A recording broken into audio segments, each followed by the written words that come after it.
ఇంటి సమాచారం వాట్సాప్ ఛానల్లో జాయిన్ అవ్వండి. అన్ని విశేషాలు ఎప్పటికప్పుడు తెలుసుకోండి.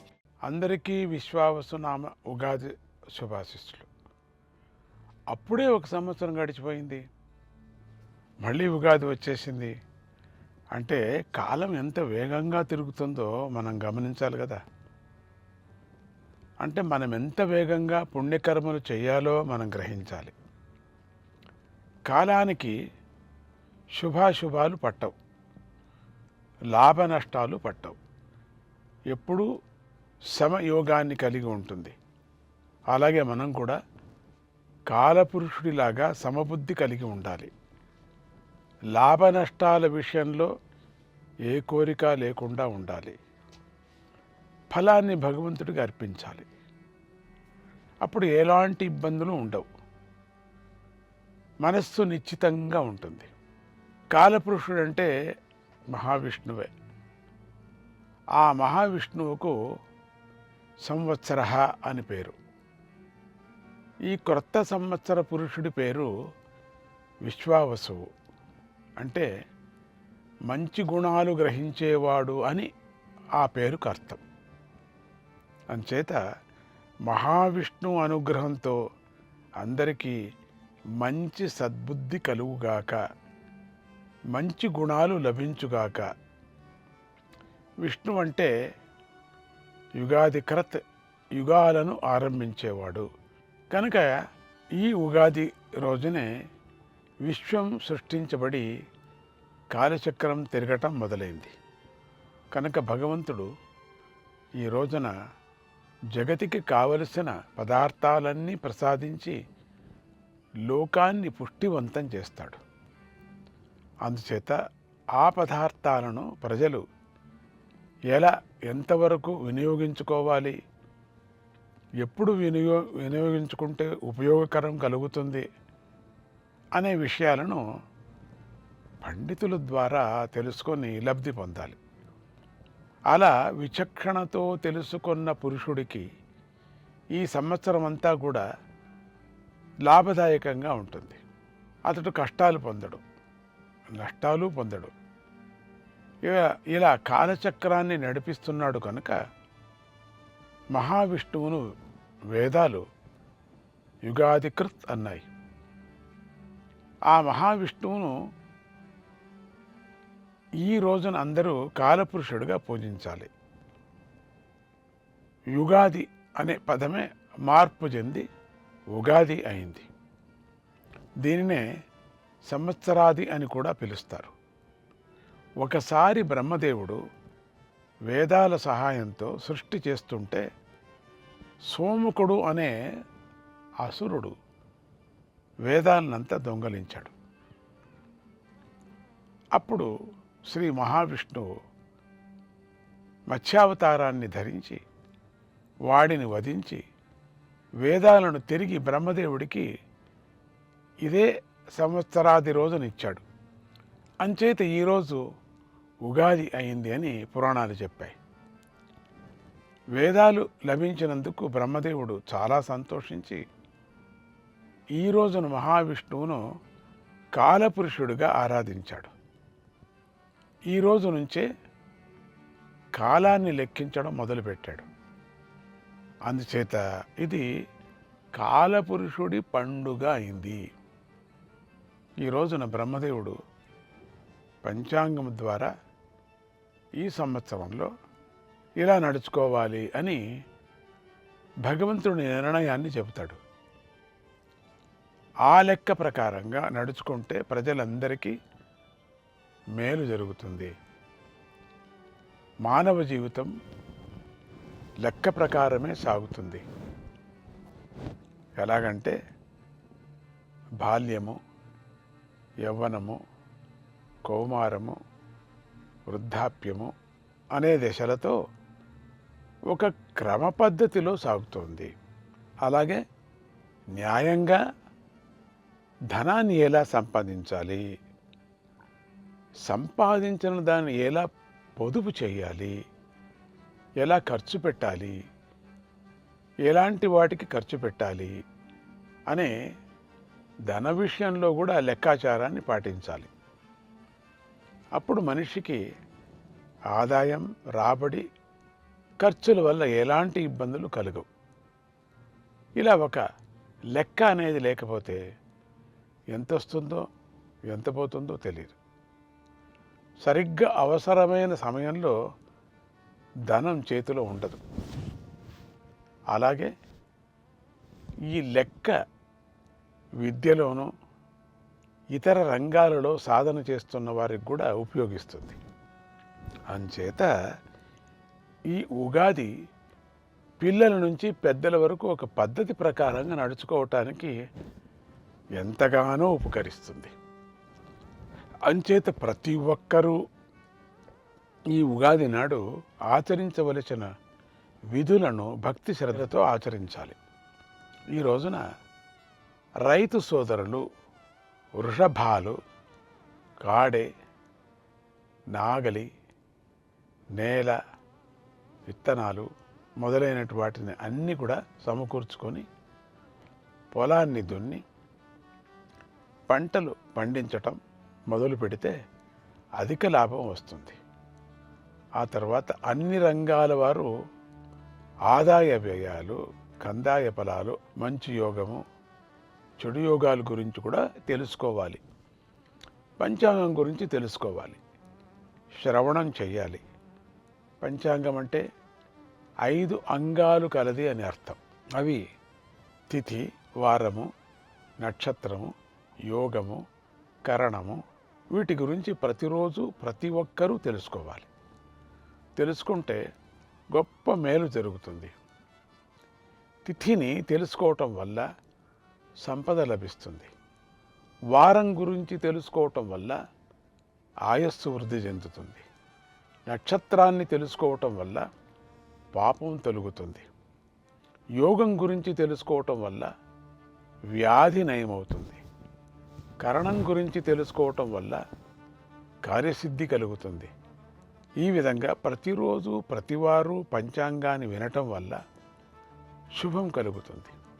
ఇలా కాలపురుషుడు అందరి జీవితాల్లోనూ లభించే శుభాశుభ ఫలాలను పంచాంగంలో ఇమిడిచిపెట్టాడు.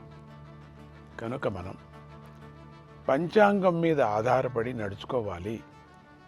మనం ఎలా నడుచుకోవాలి అనే మన గతి మన చేతిలోనే పెట్టాడు.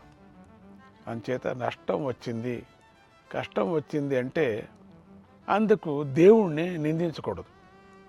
అది పాపం. మనమే కారణమని తెలుసుకొని నడుచుకోవాలి. పంచాంగం ప్రకారంగా నడుచుకుంటే కష్ట నష్టాలను నివారించుకోవటానికి తగిన ఉపాయాలు తెలుస్తాయి. లాభాలను ఎలా గడించాలో తెలుస్తుంది కూడా.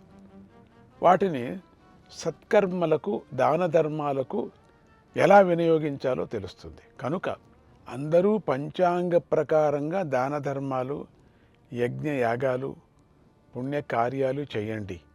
మీకు భగవంతుడి అనుగ్రహం కలుగుతుంది.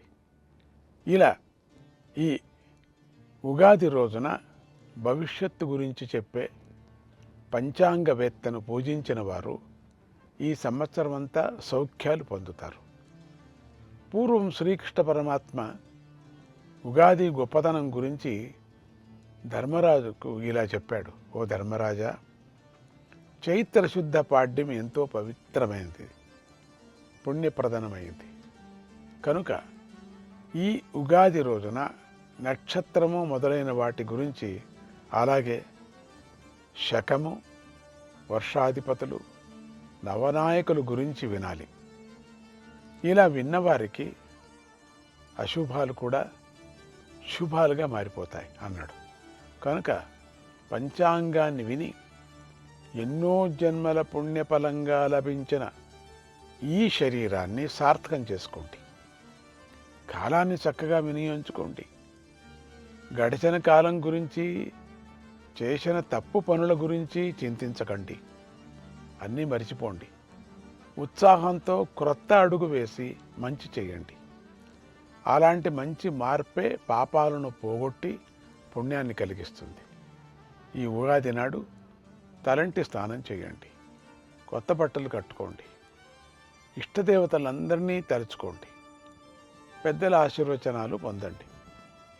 దేవతలను పూజించండి, పంచాంగ శ్రవణం చేయండి, ఉగాది పచ్చడి తినండి. ఈ ఉగాది పచ్చడి బెల్లం, తీపి, చింతపండు, పులుపు, కొద్దిగా లవణం అంటే ఉప్పు, మిరియాల పొడి అంటే కారం, వేప పువ్వు చేదు, మామిడి ముక్కలు వగరు అనే 6 రుచులతో ఉంటుంది. ఈ ఉగాది పచ్చడి మనకు కష్టాన్ని అయినా సుఖాన్ని అయినా సమంగా స్వీకరించాలి. మానవుడి జీవితం అంతా కూడా ఈ 6 రుచుల సమ్మేళనంతోనే నిండి ఉంటుంది అని తెలుపుతుంది. అందుచేత అన్ని వేళలా అన్ని సందర్భాల్లోనూ అందరూ సమచిత్తాన్ని కలిగి ఉండాలి అనే సందేశాన్ని తెలుపుతుంది. అలాగే ఈ ఉగాది పచ్చడి వల్ల జీర్ణాశయం చక్కగా పనిచేస్తుంది, శ్లేష్మం తొలగిపోతుంది, రక్తశుద్ధి అవుతుంది, మనోవ్యాధులు తొలగుతాయి, చిత్తశాంతి కలుగుతుంది. కనుక అందరూ కూడా ఈ ఉగాది పచ్చడి తింటున్నప్పుడు ఈ మంత్రాన్ని చదువుతూ తినండి. శతాయుర్వజ్రదేహాయ శతాయుర్వజ్రదేహాయ సర్వసంపత్కరాయ చ సర్వారిష్ట వినాశాయ నింబకం దళభక్షణం. మీకు ఆయస్సు వృద్ధి చెందుతుంది. ఈ విధంగా తరతరాల నుండి ఆచరిస్తూ వస్తున్న ఉగాది పండుగను శ్రద్ధగా ఆచరించండి. పెద్దలను గౌరవించండి, గోవును పూజించండి, మిత్రులను దర్శించండి. ఇలా ఈ రోజున విధిగా ఆచారాలు పాటించిన వారింట్లో లక్ష్మి నివసిస్తుంది. ఈ విశ్వావస సంవత్సరాన్ని నడిపే నవనాయకులు ఇలా ఉన్నారు. రాజు సేనాధిపతి, అర్ఘాధిపతి, మేఘాధిపతిగా రవి ఉన్నాడు. మంత్రిగా చంద్రుడున్నాడు. సస్యాధిపతిగా గురుడున్నాడు. ధాన్యాధిపతిగా కుజుడు, రసాధిపతిగా శని, నీరసాధిపతిగా బుధుడు ఉన్నారు. ఈ నవనాయకులలో 6 పాపులున్నారు, 3 శుభాలున్నారు. అంచేత అందరికీ మిశ్రమ ఫలాలు లభిస్తాయి. కాలపురుషుడి అనుగ్రహంతో అందరికీ శుభం కలుగుగాక, లోకానికి శాంతి కలుగుగాక అని ఆశీర్వదిస్తూ జయ గురుదత్త.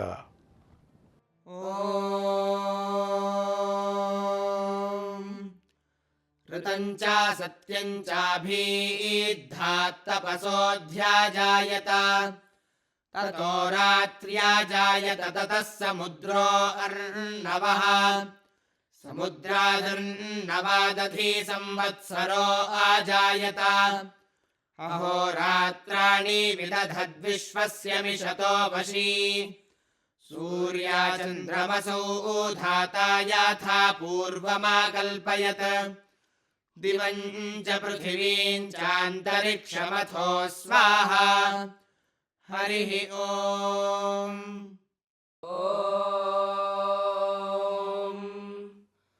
महाङ्गिन्द्राः पुरश्चनाः माहित्वा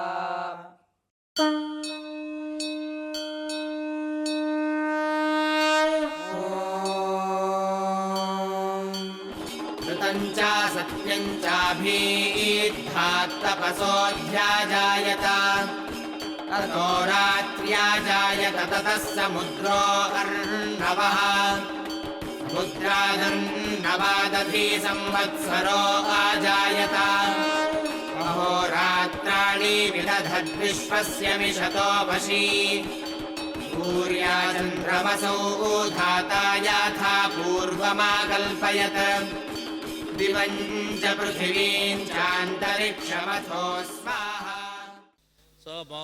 एतस्य राज्यमादत्ते यो राजासन् राज्यो वा सोमेन यजते देवसुवामेतानि हवीगुंषि भवन्ति एतावन्तो वै देवानागुं सवाः त एवास्मै सवान् प्रगच्छन्ति त एनं पुनः सुवन्ते राज्याय देवसूराजा भवति यो वेदादौ स्वरः प्रोक्तो वेदान्ते च प्रतिष्ठितः तस्य प्रकृतिलीनस्य यः परः स महेश्वरः. For more videos like this, subscribe Big TV channel.